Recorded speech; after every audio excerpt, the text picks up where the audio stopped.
আসসালামু আলাইকুম। আমি আমার ক্লাস শুরু করছি।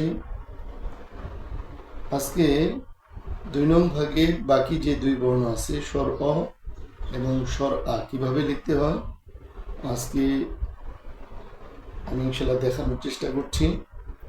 সকলে মনোযোগ সহকারে দেখতে থাকেন। শুরুতেই বড় আকারে লিখে দেখাচ্ছি।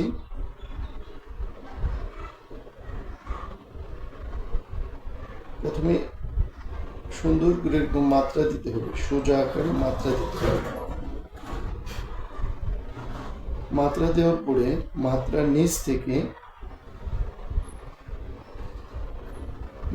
নিচ থেকে এইভাবে শুরু করব।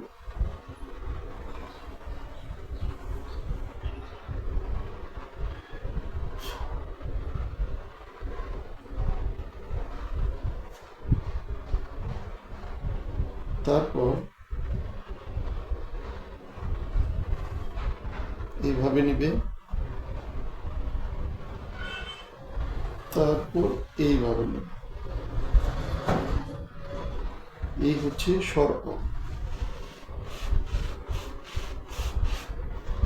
তো এখন স্বর আ লেখার জন্য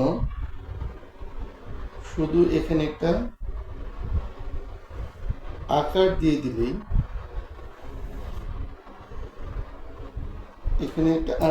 দিলেই, স্বর আ হয়ে যাবে।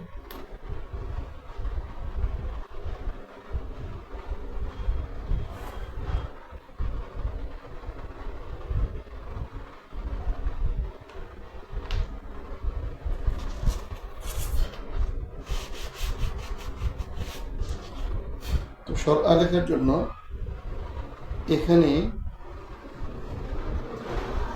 একটি আকার দিয়ে দিলেই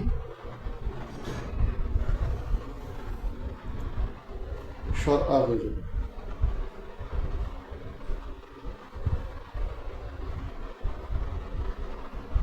তাহলে এই হচ্ছে স্বর অ এবং স্বর আ। তো এখন বাচ্চারা যখন এরকম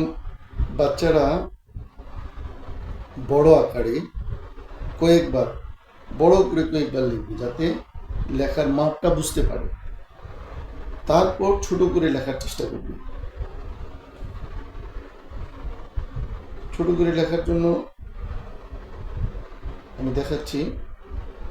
প্রথমে সুন্দর করে মাত্রা দিবে, তারপর মাত্রার নিচে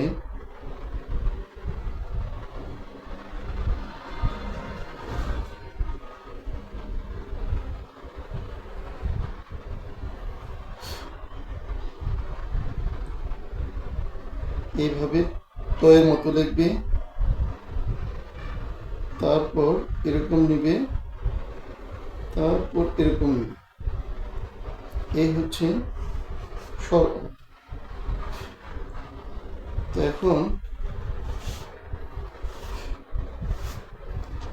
এই স্বর ওর পাশেই যদি একটা আকার দিয়ে দেয়,